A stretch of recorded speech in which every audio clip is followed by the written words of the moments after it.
Welcome, guys. We are back here for another episode of Teaching Music Tomorrow. I am Ann Molesky. I'm here with my good friend Victoria Bowler, and we're back for another round of melodic arranging. So this is level 3.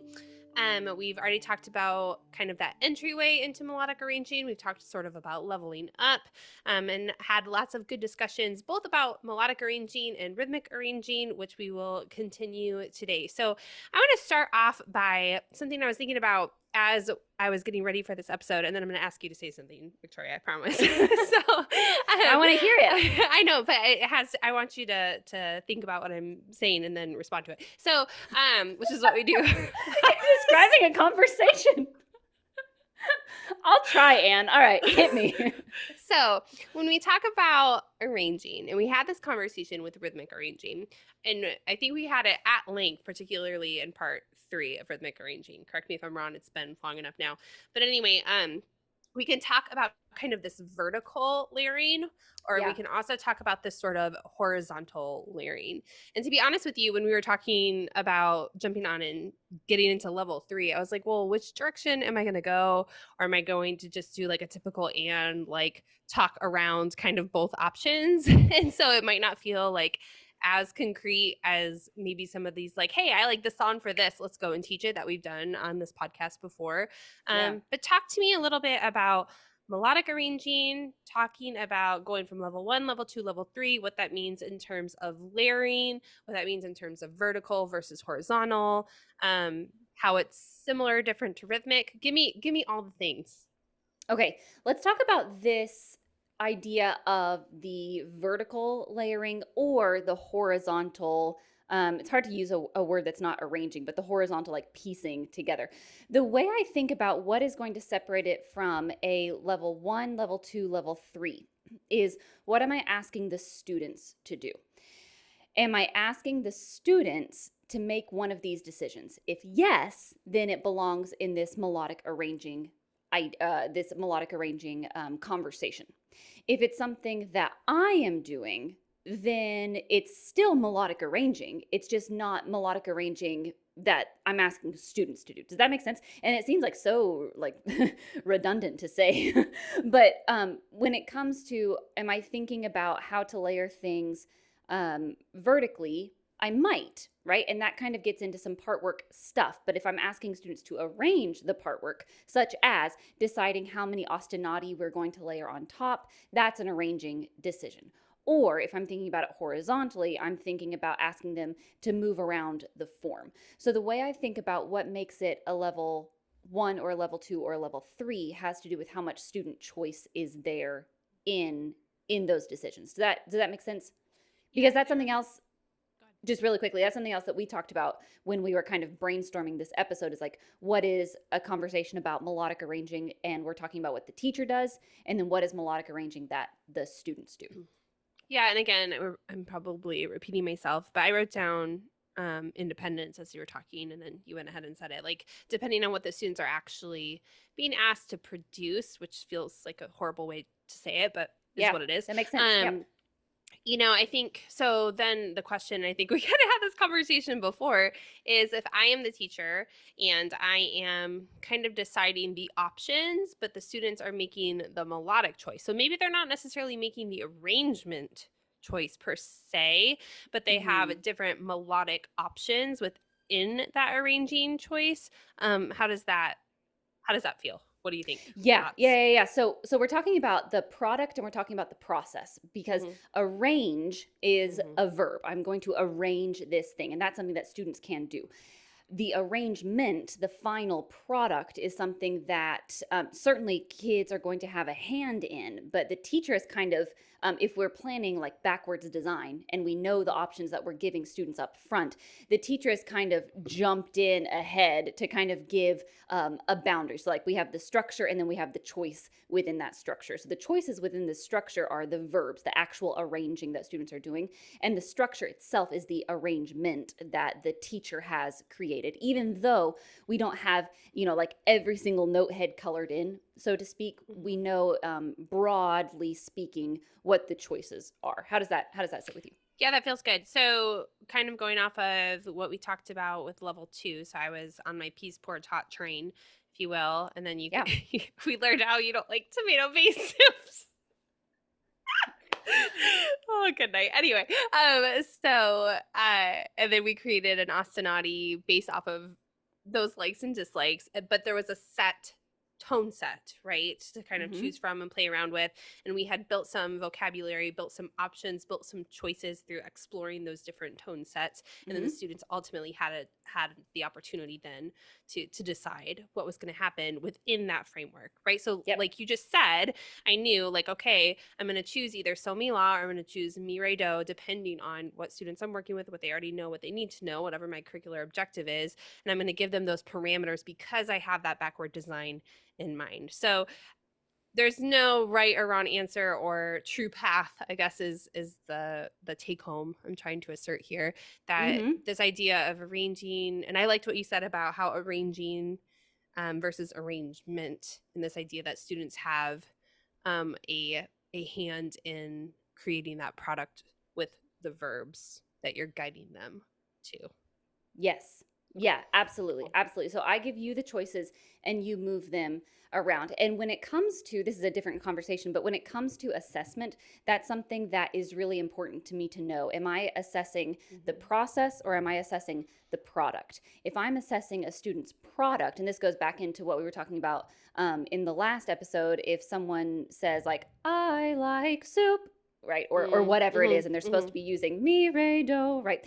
I can assess the process of arranging. Did they arrange with what I gave them? Yes. Yes, and they added something Mhm. else on top of it, right? So that's the process. Did they go through the verb of arranging? Yes, in this case, yes. And that's a binary, like open and shut. Yes, they did arrange. No, they did not. And that's me thinking about the process, which is where the quantitative data can really help me. Mhm. Qualitative data would be even more helpful in that. But in terms of like a yes or no, that needs to just be a binary. Yes, they arranged something. No, they didn't. And regardless of what the product is, they went through the arranging verb itself. And then if I put on my product hat, that's when I can say the outcome was not mi re do, because the outcome included so, which was outside the bounds of, in British Bake Off, they'd be like, you didn't read the brief, right? They didn't follow the brief. And so that's when I can talk about the product. But if I only care about the process of kind of goobly gook moving things around, then it's just good to know it. You have to know what you're assessing, and you have to know what you are listening for and watching for.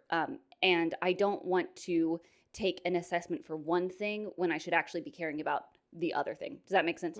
Yeah. Yeah. Okay, cool. So let's talk about your activity. I want to know what you're going to do. Okay. Ready, second. Okay. Okay, so I said up front that I'm going to do the same Mm-hmm. idea repeated. And so Mm-hmm. this is, once again, the same idea repeated. So let me actually back up just a little bit because, Anne, I was not going to talk about the vertical piece. I was just going to talk about the horizontal piece. But since we've been dancing around that, let's go ahead and tack on the whole thing.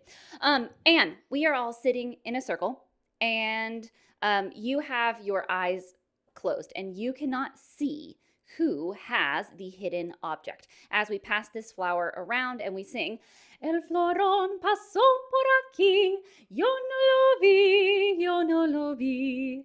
El florón pasó por aquí, yo no lo vi, yo no lo vi. ¿Qué pasa? ¿Qué pasa? ¿Qué pasa el florón? It's a long song. ¿Qué pasa? ¿Qué pasa?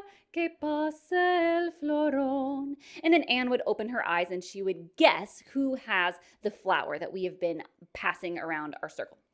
This is in, I'll go ahead and share my screen now so we can see. Okay, so this is in like an A-B form. And this first part, the second half has kind of some shifting chord structure things.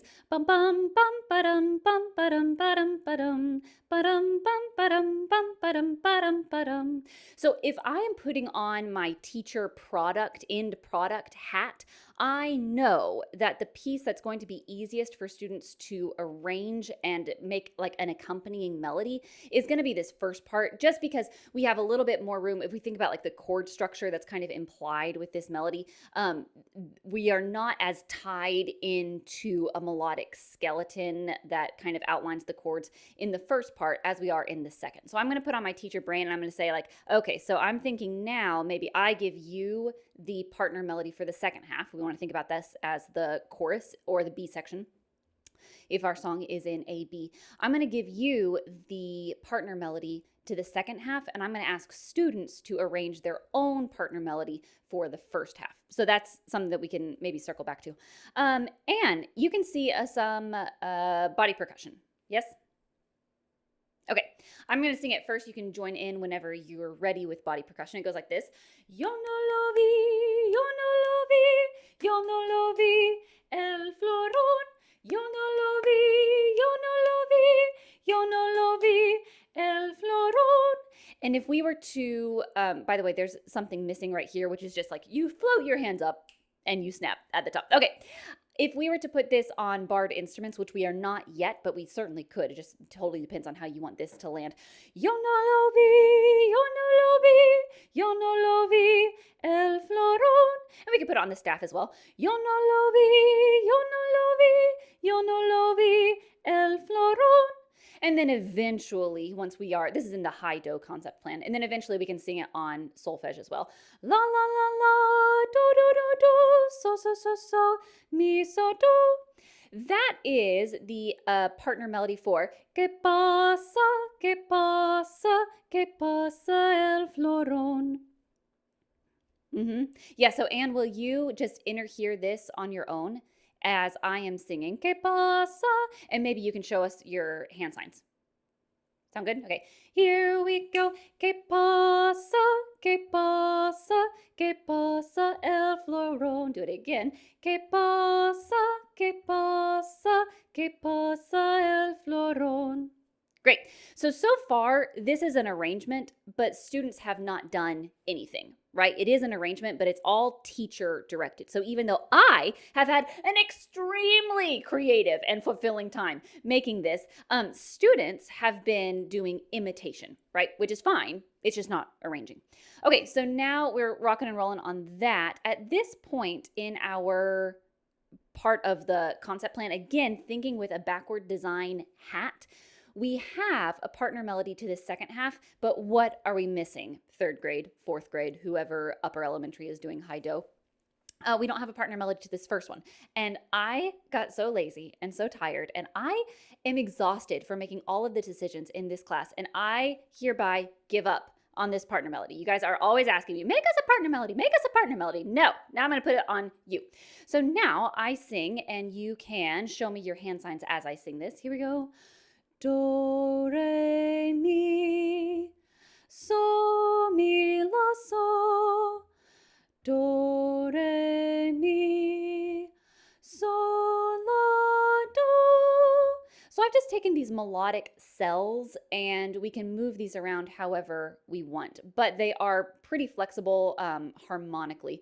And then for friends watching the video, I have some elemental forms up at the top. Students don't have to use the elemental forms, but it's nice for them to be thinking about the structure of it so that they can make a conscious choice that every single card will be different, or they can make a conscious choice that they're going to have some sort of pattern in there. And so then the process with this section is totally dependent on how much interdependence students have as singers. If we are in groups of 3 and students can do it on their own, then that's great, right? These can be cards that we cut out and they move them around.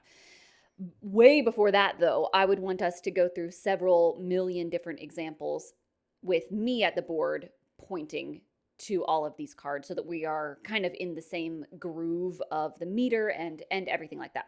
So then eventually, Anne, we have a teacher created B section partner melody, and then we have a student created first section partner melody. So that kind of takes your commentary about the vertical piece and the horizontal piece, and it kind of like whoosh, squishes them together.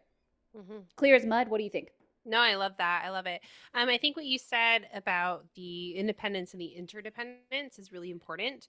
So I think we touched on this a little bit in terms of just talking about melodic part work in general.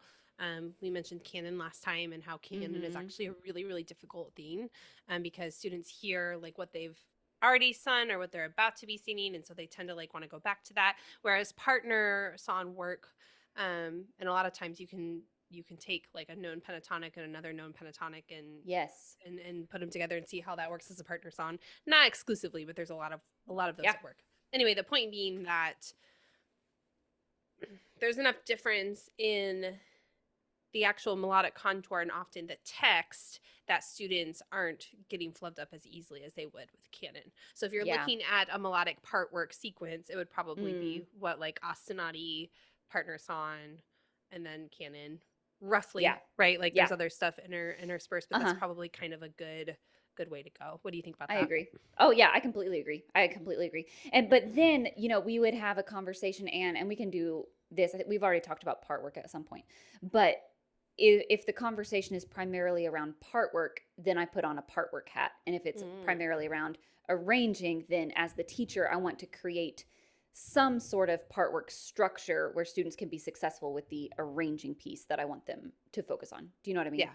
Yep, that being like that, like you mentioned, like going in and around those different building blocks so that they actually have that vocabulary to Yeah. create with, right? So then the difference again between an arrangement and part work being like we practice the same, we've done it. The difference is like the kids are actually doing the thing, right? They're actually Yes. making the choices.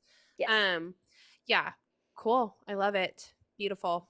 And you've like smashed, if anyone looked at those visuals, and if you're just listening, you should go back and watch the video because you smashed everything I've ever said about having to have rhythmic notation in order to derive melodic notation. And the way that you do it so beautifully because you're still showing the contour, you're still showing like the like duration spacing, but it's not necessarily tied to the meter. Like they could probably feel that this is a swinging meter, but you could do this without Mhm. students knowing like their 6/8 Yes. um rhythm Yeah. syllables or however you teach that in your classroom. Yeah, So I absolutely. love Well, I that. think just to tack on there, I think a difference is you use a lot of stick notation more and you kind of lean on that a little bit more heavily than you do for the staff, which makes a lot of sense because it's easier. It's every bit as effective, right? And if you're not going to use stick notation because you're doing an activity like this, then you would just have the words. I mean, correct me if I'm wrong. You would just have Mhm. the words there and you would put the solfege above the words. So it's the same thing, right? Just looking at it slightly like a slightly different angle. Yeah, it's easier for the teacher. I think it's better for the students to do it on the staff. It's something that I'm Hmm. I'm really working. That's like a personal like, okay, Anne, like pull up your bootstraps and It start putting takes stuff on the staff, it takes right? 20 times longer though to put anything No, on the staff. Like it truly takes forever. So it makes yeah. sense that you do stick. Well, and that's just like if all I have in my classroom is a dry erase board and a Yes. marker, like I can throw up a 16 BB Cuz then song you're like like super sitting there. fast, right? Yeah. Yeah. But like you had it so beautifully put on the slides, that's so much easier for students to then see contour. And like even Mhm. before you added the staff lines, you could see the difference between law and so because it was just a little bit lower, and then you add the Yeah. staff lines and it makes it all clear. So that's a Yeah. total aside. And so okay, I can share a little bit of my stuff. Yeah. And I don't really have so much of like a beautifully sequenced activity as you do, but more just like more of the same kind of discussion that we were having. And I kind of came at this from like the backward design idea, but camera keeps going in and out. Of like if I wanted this to be like an informance or something that was very product based in terms of like students could perform it, right? Like what would it look like? What would like that set structure look like for my students to be able to like have done the verbing, if you will, to like create the thing, right? And so I started off with this peace porridge hot. I moved into just that simple rhythm ostinato with soup, rest in level one, putting that into onto Orff instruments as a simple Borduno or a simple drone. Um, and then maybe feeling fancy and making a broken drone, just something just really basic level. And then we got into the kind of this idea of taking a rhythmic ostinati and turning it into a melodic ostinati with that set tone set. And I guess what I have to say is if we have those two elements of just a simple drone, and we have those other elements of either a nastanati that is played on the instruments or sung, and we also wanted to add another like sun astonati, like soup, soup, tomato soup, because Victoria loves it. Something like that. I think that there's a lot of different options for how you can make, see if I can say this the way that it's in my brain.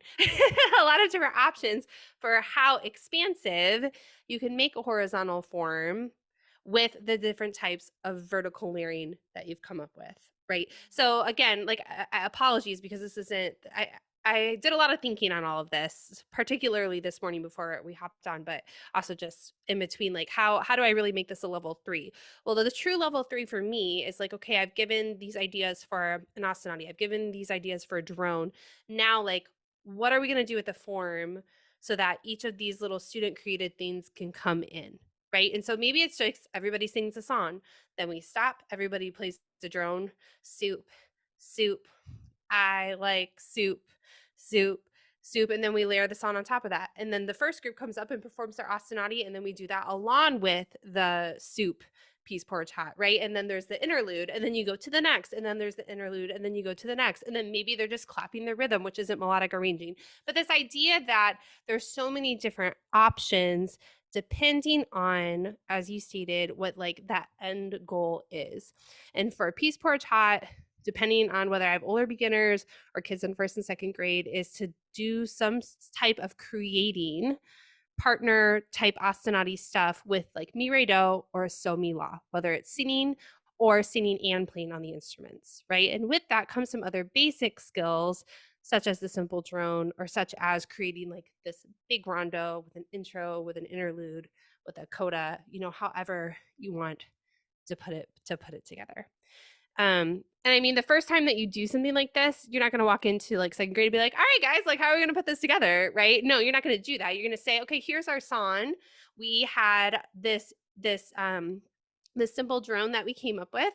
Do we want it to start with just the drone, or do we want to do the song and then add the drone, or do we want to do everything together to start? Right? So like you have these different options and they're still making choices. And to me, even though I'm giving that vocabulary, since the students are still making the decision or maybe trying some things and then deciding which one they like best, to me, that still feels like enough student choice to make it arranging. And so thinking about sort of those leading questions, right, as you're going through with all those building blocks that you've created based on your curricular objective, feels like enough to me. And the reason I say it that way is because I think we hear like melodic arranging and it's like, oh my gosh, what are we going to do? And it's like, no, it can really be like kind of broken down into its simplest parts. Right? Maybe this is because I've been living in like kindergarten and first grade land for the last 2 weeks prepping, but yeah, that's kind of where I landed, and that doesn't feel very teaching music tomorrow-ish to me, but it's just kind of where my brain's been. But I'll stop talking so you can respond. Nathan and I, when we were growing up, we were in praise band at church, and I grew up classically trained, very tied to standardized Western notation. And Nathan had some of that, but he learned a lot by ear. And I did a lot of stuff by ear as well, but it was kind of woven into standardized Western notation in a way that Nathan's training was not. And fast forward, we become teenagers, we are in praise band, and Nathan's on guitar and I'm on keys, and I cannot keep up with where we are in the song. And it's like a very simple structure. And it's like, are we going to do the bridge? Are we going to do the verse next? And I would just like look around and be like, how does everyone know what to do next? Like I am truly 100% lost because I was using like a chord sheet instead of here's this note, then you play this one, then you play this note, and then after that note, you play this note, then you play this note, right? It's so much more breathable if people are co-arranging the form. Right? So someone would just start singing the bridge and then everybody else is supposed to just be playing the bridge. And I was like, how are we supposed to know? And I'd be like, can we write this down, please? I'm stressed out. But what you're describing, Anne, is a whole generation of kids who will never have that problem that I had, because in first grade, when they do peas porridge hot, you are taking them through an arrangement of the form structure, the formal structure, not as in like the buttoned up bow tie structure, but like the form structure of the piece. And so even though you're saying like for me that's enough, I'm over here going like, yeah, that's enough, and just that one idea will carry you on through like the rest of your life, right? Um Mhm. the idea of giving kids pieces, whether they are melodic cells, whether they are 8-beat sections of a song, whether they are a 32 beat song, and then students are choosing what comes after that 32 beat song. Whatever level you are kind of approaching this based on where students are and what they need, the idea of taking something and moving it around and having agency in your ears, like aural agency over where we are Mm. and what comes next, that is a skill that we cannot teach through I don't know, like literacy exercises or anything like so teacher driven, teacher like rote learning or anything like that. Do you know what I'm saying? Yeah. That skill that you're talking us through, Anne, is I don't want to put like too much, I don't want to be too dramatic, but like that feels pretty invaluable to me. Like to know where you are in the song and know like how to come up above water and like see what's happening and where to jump to next. It's such a more broad view than we are used to looking at when we're like, what's the next note? What's the next note? What's the next note? You know? Yeah. And I think about, even some of my, because I come from a similar background to you in terms of like, can never play by ear. Like I was like totally tied to notation and probably still am too much to this day. But I remember some of my early orchestral work training and, just this feeling doing the improvisation just over simple drones, like in level one, and starting to kind of feel where everyone's going to come back in with the big A Yeah. section, like just Yep. having that feeling, like knowing like and like getting over the whole like, well, it's four people's turn and then it's my turn, and starting to just kind of Yes. listen to like the natural like ebb and flow, like kind of question answer type of stuff is Mm-hmm. something that I think what you're saying, yes, all of that.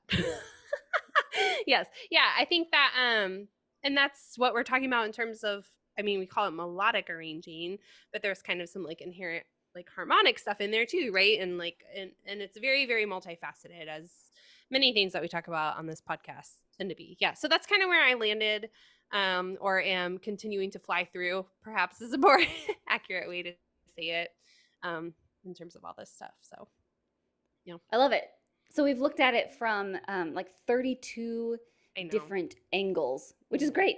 Um, I've had a lot of fun. This has opened up a couple different more avenues for me to kind of chew on as well. So I think that's good. As you and I jump into the start of the school year, I know I have stuff that I want to go try out, right? And you have plenty of stuff to talk to your students about. And I think this has been good. I think it's a good place to kind of cap it.